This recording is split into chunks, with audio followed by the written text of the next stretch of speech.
शर्मिंदा है कि अमेरिकी और इजरायली मिसाइलों ने ईरान की 165 बच्चियों को, स्कूल गोइंग गर्ल्स को शहीद कर दिया। भारत को कहां लाकर के खड़ा कर दिया तथाकथित विश्व गुरु ने। क्या ट्रंप को खुश करने का एक यही तरीका था कि आप इजराइल का दौरा करें, ईरान पर अटैक होने से 48 घंटे पहले, और वहां की पार्लियामेंट को संबोधित करें? वो कॉम्प्रोमाइज प्राइम मिनिस्टर के विदेश मंत्री का बयान है। ये उल्टी गंगा बह रही है कि भारत में निवेश आने के बजाय भारतीय जो है वो अमेरिका में निवेश कर रहे हैं। मोदी सरकार ने हमारी जो 75 साल से एक इंडिपेंडेंट फॉरेन पॉलिसी थी, उसको उन्होंने कॉम्प्रोमाइज किया है। अमेरिका की मिसाइल ने ईरान में 168 मासूम बच्चों की जान ले ली। आप और इस पर भारत की तरफ से कोई निंदा भी नहीं आई, कोई कमेंट भी नहीं आया, तो इसे आप कैसे देखते हैं? देखिए, हम शर्मिंदा हैं कि अमेरिकी और इजरायली मिसाइलों ने ईरान की 165 बच्चियों को, स्कूल गोइंग गर्ल्स को शहीद कर दिया, और भारत की सरकार की तरफ से कोई निंदा जो है उसकी नहीं की गई। ये एकदम से शिफ्ट है भारतीय फॉरेन पॉलिसी।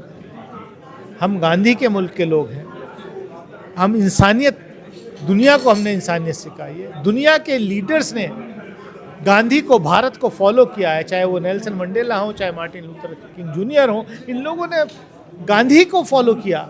आज भारत को कहां लाकर के खड़ा कर दिया तथाकथित विश्व गुरु ने। जब पूरी दुनिया में ये रिपोर्ट थी कि इजराइल और अमेरिका ईरान पर अटैक कर सकते हैं, ऐसे समय में हमारे देश के प्रधानमंत्री इजराइल गए थे। वहाँ की संसद में वो इजराइल की तारीफ के कसीदे पढ़ रहे थे, तो आप इस पर क्या कहेंगे? देखिए, टोटल ये फेलियर ऑफ फॉरेन पॉलिसी था। जब कहीं युद्ध के बादल मंडराते हैं तो कोई जिम्मेदार मुल्क का लीडर उस मुल्क में नहीं जाता है, और हमारे प्रधानमंत्री ऐसा अवार्ड लेने चले गए जो अब से पहले कभी था ही नहीं। वो गले में वो पट्टा डाल के आ गए। ये क्या है? क्या ट्रंप को खुश करने का एक यही तरीका था कि आप इजराइल का दौरा करें, ईरान पर अटैक होने से 48 घंटे पहले, और वहां की पार्लियामेंट को संबोधित करें? विदेश मंत्री एस जयशंकर के जो सैनिटाइज बयान आया है उसके बारे में क्या कहेंगे? कोई बयान ही नहीं है। वो साफ झलकाता है कि एक कॉम्प्रोमाइज्ड प्राइम मिनिस्टर के विदेश मंत्री का वो बयान है। वो कॉम्प्रोमाइज्ड प्राइम मिनिस्टर के विदेश मंत्री का बयान है। दुनिया भर में एप्स्टीन फाइल की बड़ी चर्चा हो रही है। कहा जा रहा है डोनाल्ड ट्रंप एप्स्टीन फाइल के चलते मुद्दे को भटकाने की कोशिश कर रहे हैं। आप लोग भी कह रहे हैं कि एप्स्टीन फाइल के चलते प्रधानमंत्री कुछ कह नहीं रहे। क्या हमें नहीं मालूम कि why prime minister of India is compromised?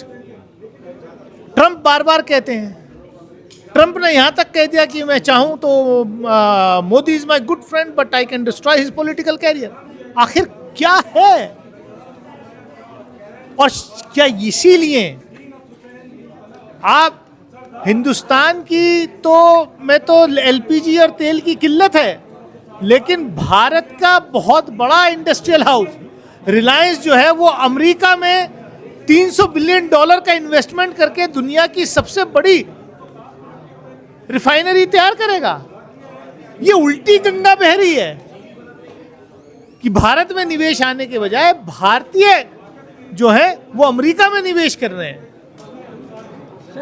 Oil prices के बारे में बात हो रही है कि $100 प्रति बैरल चला गया है, और रशिया से अब अमेरिका कह रहा है कि आपको अलाउड है तेल खरीदना, लेकिन अब डिस्काउंट पे नहीं मिलेगा। ये नौबत किसने पैदा की? रशिया से हम डिस्काउंटेड ऑयल खरीद रहे थे, अमेरिका ने शर्त लगा दी कि आप नहीं खरीदोगे तो हमने मान ली, जी हाँ नहीं खरीदेंगे। अब वो कह रहे हैं कि 30 दिन की परमिशन आप खरीद लो। अब रशिया कह रहे हैं कि हम जो है डिस्काउंटेड रेट्स पे नहीं देंगे, अब हम मार्केट रेट पे देंगे, प्रीमियम रेट पे देंगे। इंडिया सॉवरेन स्टेट है कि आप किसी का गुलाम बन चुके हैं? देखिए, ये मोदी सरकार ने हमारी जो 75 साल से एक इंडिपेंडेंट फॉरेन पॉलिसी थी, उसको उन्होंने कॉम्प्रोमाइज़ किया है। ये साबित करता है कि prime minister of India is compromise somewhere. Dastak की आपसे गुजारिश है कि अगर इसको बचाना चाहते हैं तो नेशनल दस्तक को सब्सक्राइब करने के लिए रेड कलर के सब्सक्राइब बटन को दबाएं, फिर बेल आइकन की घंटी दबाएं। नेशनल दस्तक को बचाने के लिए बहुत जरूरी है कि हर खबर को शेयर करें, लाइक करें, कमेंट जरूर करें।